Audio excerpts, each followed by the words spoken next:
The mitochondrion is the site of most of the cell's energy production. After food molecules are processed in the cytosol, they enter the mitochondrion, where they are further broken down. In the citric acid cycle, the molecules are stripped of high-energy electrons, which are donated to carrier molecules such as NADH.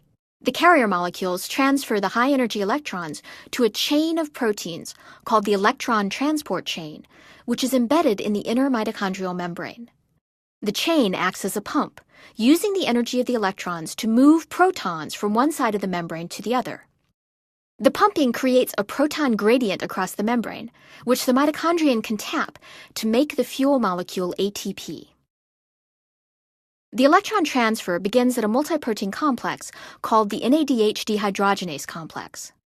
This complex has a higher affinity for electrons than NADH and easily strips away the high-energy electrons. As the electrons are transferred from one protein to another in the complex, energy is released and used to pump protons across the membrane. Electrons are then transferred to ubiquinone, a different carrier that shuttles them to the next way station called the cytochrome BC1 complex, which again pumps protons as they flow through it. Because each complex in the chain has a higher affinity for the electrons than the previous one, the electrons keep moving through the chain unidirectionally.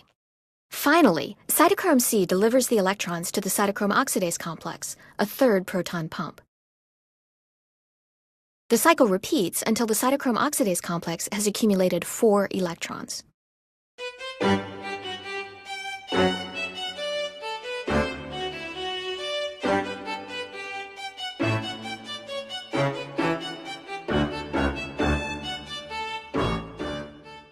From there, they are handed over to molecular oxygen.